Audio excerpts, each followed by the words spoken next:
Assalamualaikum and a very good day to everyone. We are from Group 5 and our group consists of 6 members, Dinesh, Siti Nur Adriana, Nura Shika Saira, Putri Halida, Putri Nur Batrisha and Nura Shafika. Under the guidance of our group leader, Putri Halida, we have put together on a case study related to one of the key topics is microeconomy, which is demand and supply. For our case study, we have chosen to analyze the market for sweet donut, a simple yet interesting product that many people enjoy. Through this example, we aim to explain the concept of equilibrium price and quantity as well as how supply and demand interact in a real-world context. For question A, we refer to the graph shown on the slide. This graph shows the demand and supply curve for sweet donuts. The red line, which is sloping downwards, represents the demand curve, while the blue line going upwards shows the supply curve. Both curves meet at one point, which is labeled as point E. This point is called the equilibrium point. At this point, the quantity of donuts that consumers want to buy is equal to the quantity that sellers are willing to sell. Based on the table, we can see that the equilibrium price is 1 ringgit 50 cent and the equilibrium quantity is 280 units. This means that at the price of 1 ringgit 50 cent per donut, 280 units will be sold in the market with no extra supply or shortage. This is how the market balances itself based on the forces of demand and supply. For this part, I will explain what is the price before subsidy was given for the sales of donuts. We are given two functions. First, demand function QD equal 340 minus 40p. Second, supply function QS equal 116 plus 80p. To determine the equilibrium price and quantity, we need to equate demand and supply.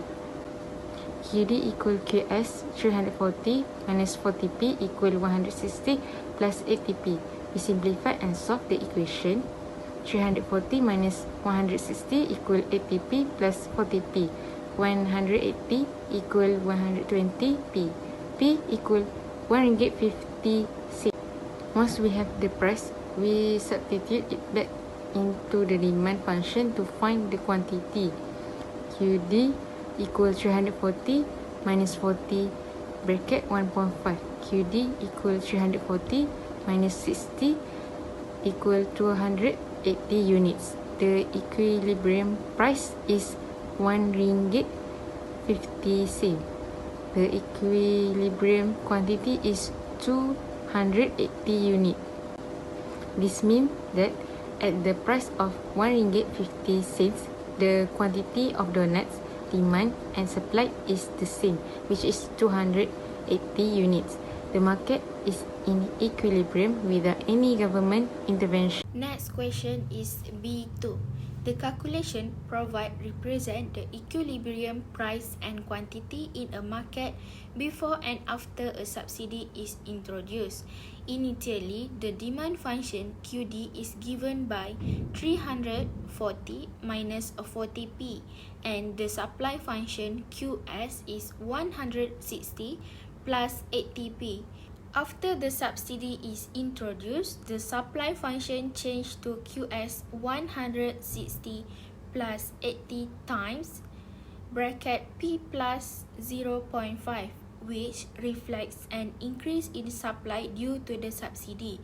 Simplifying this, we get QS 200 plus 80p. Now, to find the new equilibrium, we equate the new supply function with the demand function, which is 340 minus 40p equals 200 plus 80p.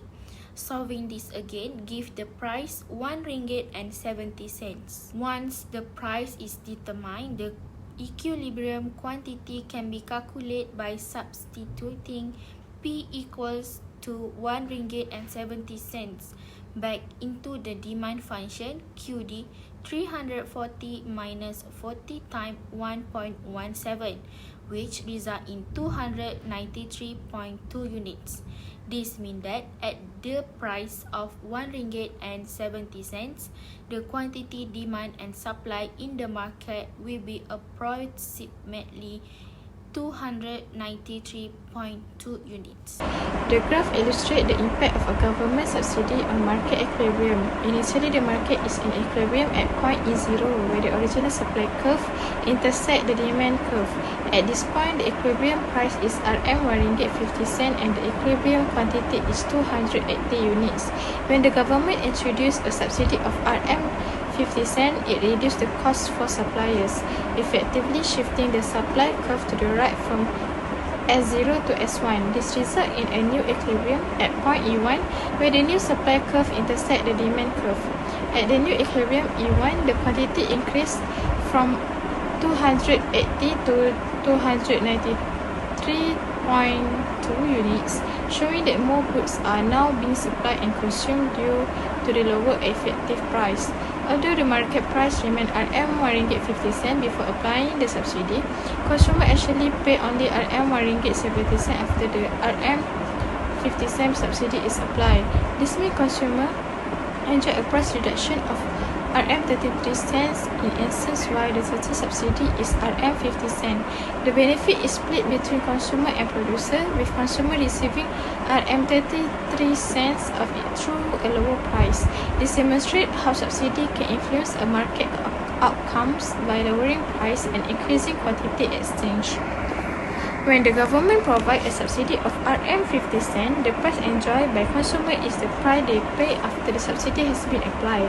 This price is lower than the original equilibrium price because the subsidy effectively reduces the cost for consumer. Therefore, the price enjoyed by consumer is Rm1.70.